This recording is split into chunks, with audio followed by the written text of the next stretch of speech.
Hello and Namaste everyone, welcome back to my channel. So friends, तपाईले स्क्रिनमा एउटा preview video हेर्न सक्नुहुन्छ जुन चाहिँ अहिले ट्रेन्डिङ आइसकेको छ.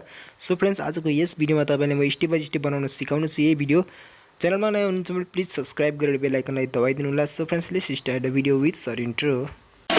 You're a superhero.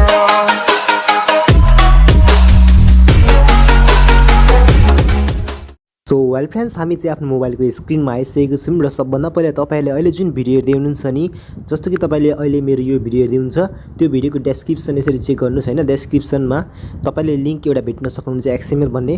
त्यो XML फाइललाई यो लिंकमा यसरी क्लिक गरेर तपाईले XML फाइललाई चाहिँ डाउनलोड गर्नुपर्छ आफ्नो मोबाइलमा. जस्ट केही सेकेन्ड वेट गर्नुस्. त्यसपछि तपाईको XML फाइल चाहिँ यहाँ चाहिँ केही यस्तो प्रकारले खुल्छ हैन. तपाईले त्यसपछि यो डाउनलोडको अप्सन हेर्न सक्नुहुन्छ. जस्ट त्यहाँ क्लिक गरेर तपाईले आफ्नो XML फाइललाई डाउनलोड गर्न सक्नुहुन्छ. मैले अलरेडी डाउनलोड गरिसकेको छु र डाउनलोड भएर तपाईले कहाँ हुन्छ भन्नाले तपाई यदि क्रोम ब्राउजर युज गर्नुहुन्छ क्रोममा हुन्छ.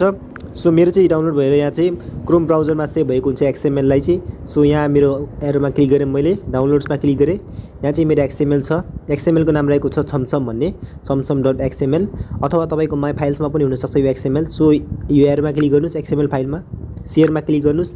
अब शेयरमा क्लिक गर्ने बित्तिकै हामीले चाहिँ यहाँ एउटा एप्लिकेसनहरुको लिस्ट आउँछ. सो जस्ट केही सेकेन्ड वेट गर्नुस्. अनि त्यसपछि एप्लिकेसनको लिस्ट आइसकेपछि जस्ट तपाईले चाहिँ Alightmotion हेर्न सक्नुहुन्छ. Alightmotion एप्लिकेसन, त्यसमा एकचोटी क्लिक गर्नु होला र Alightmotion एप्लिकेसनलाई क्लिक गरिसकेपछि तपाईले जस्ट वेट गर्नुस् केही सेकेन्ड. त्यसपछि इम्पोर्टेड प्रोजेक्ट भन्ने आउँछ तल र एकचोटी ब्याक गर्नुस् र त्यसपछि हाम्रो Alightmotion एप्लिकेसनलाई अब ओपन गर्नुस्. बाकीको काम हामी गर्छौं Alightmotion एप्लिकेसनमा. अब चाहिँ Alightmotion एप्लिकेसनलाई ओपन गरिसक्दा तपाईले चाहिँ यहाँ चाहिँ प्रोजेक्ट हेर्न सक्नुहुन्छ. जस्ट त्यसमा एकचोटी क्लिक गर्नुस् र प्रोजेक्टमा क्लिक गरिसकेपछि तपाईले यहाँ चाहिँ हेर्न सक्नुहुन्छ छमछम भन्ने छ, त्यसमा क्लिक गर्नु होला. सो फ्रेन्ड्स, त्यसमा क्लिक गरिसकेपछि तपाईको केही यस्तो प्रकारको आउँछ. सो यहाँ चाहिँ एउटा फन्ट मिसिङ छ, त्यो डाउनलोड गर्नु होला तपाईले. सो ओकेमा क्लिक गर्नुस्. फन्ट डाउनलोड नगर्दा पनि हुन्छ, मैले सिम्पल फन्टमै बनाउन गरेको छु तपाईहरुलाई. अब यहाँ अलरेडी नेम GF लेखिरहेको छ, त्यसलाई रिप्लेस गर्नै पर्दैन.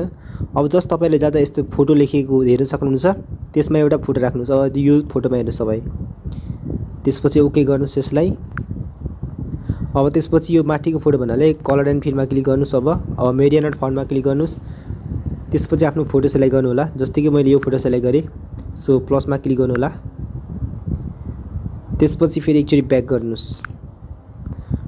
फेरि ब्याक गर्नुस् र यसरी स्लाइड गर्दै जानुस् एकचोटी. सो एउटा कुरा ख्याल गर्नुस्, यो साइडमा चाहिँ GF को फोटो अनि यो साइडमा चाहिँ BF को फोटो हुनुपर्छ. सो फ्रेन्ड्स, अब फेरि अर्को फोटोमा अब BF को फोटो हाल्नुपर्छ. यहाँ हामीले ओके गर्नुस्. यानी कि यहाँ एउटा केटाको फोटो हाल्नुपर्छ. कलर एन्ड फिलमा क्लिक गर्नु होला. त्यसपछि मिडिया नोट फन्टमा क्लिक गर्नु होला र त्यसमा क्लिक गरिसकेपछि हामीले चाहिँ अब यहाँ एउटा कुनै केटाको फोटो हाल्नुपर्छ. जस्तो कि यहाँ बोयफ्रेन्डको फोटो भन्नाले म चाहिँ एउटा यसको फोटो हाल्दिए, एनिमीको फोटो हाल्दिए. फेरि प्लसमा क्लिक गर्नु होला.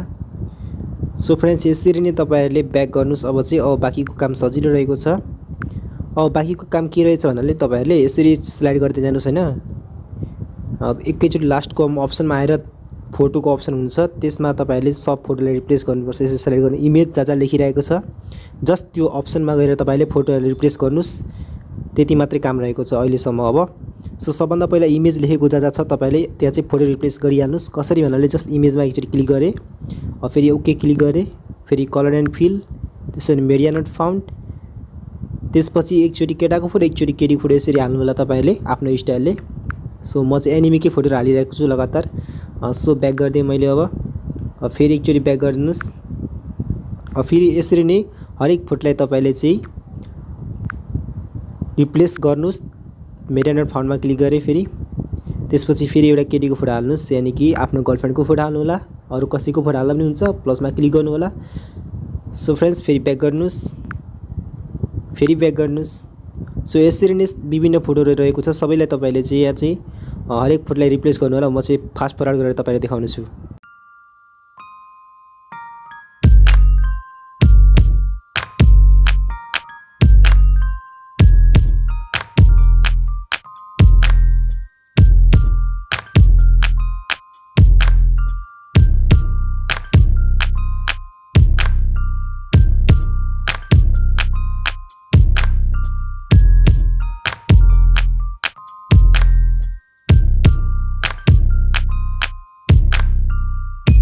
सो वेल फ्रेन्ड्स फाइनली चाहिँ हामीले चाहिँ मैले सबै फोटो रिप्लेस गरिसकेको छु र त्यसपछि तपाईँले चाहिँ साउन्ड सेयर गर्नुपर्छ र साउन्डको लिङ्क मैले भिडियोको डेस्क्रिप्सनमा दिइरहेको हुन्छु।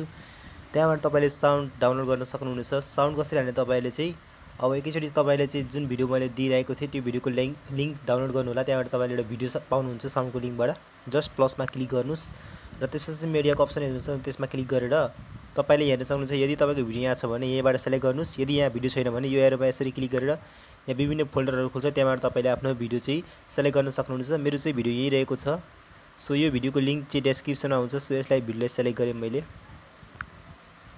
र मैले भिडियोलाई सेलेक्ट गरिसकेँ। यो भिडियो चाहिँ सबभन्दा माथि हुन्छ यहाँ चाहिँ। अब त्यसपछि तपाईँले चाहिँ हामीलाई साउन्ड मात्रै चाहिएको हुनाले त्यसपछि भिडियोमा यसरी क्लिक गर्नु होला र त्यसपछि यहाँ तपाईँले हेर्न सक्नुहुन्छ 3 डटको अप्सन माथि, यसमा क्लिक गरेर एक्सट्र्याक्ट अडियो भनेर एउटा अप्सन छ, त्यसमा क्लिक गर्नु होला र त्यसपछि हाम्रो एउटा साउन्ड छुट्टिन्छ र यो लास्ट पार्ट जुन रहेको छ भिडियोको यसलाई चाहिँ क्लिक गरेर माथि डिलिट पारिदिनु होला। सो यसलाई डिलिट पारिसकेपछि फाइनली भिडियो चाहिँ कम्प्लिटली बनिसकेको हुन्छ। सो यहाँ चाहिँ मजाले रन हुँदैन भिडियो, किनभने यहाँ ल्याग गइरहेको हुन्छ। तपाईँको ग्यालेरीमा चाहिँ सेभ एक्सपोर्ट भइसक्दा मजाले चल्छ। सो यहाँ एक्सपोर्टको लागि यहाँ तपाईँले हेर्न सक्नुहुन्छ माथि, जस्ट यसमा क्लिक गर्नुहोस् र तल तपाईँले स्लाइड गर्दै जानुहोस् र एक्सपोर्टको अप्सन हेर्न सक्नुहुन्छ। तपाईँहरूले एक्सपोर्टको अप्सन हेर्न सक्नुहुन्छ, त्यसमा क्लिक गर्नुहोस् र त्यसपछि यो लाइन जुन छ यसले यो चाहिँ फुल भइसकेपछि तपाईँको चाहिँ भिडियो तपाईँको ग्यालेरीमा एक्सपोर्ट हुन्छ।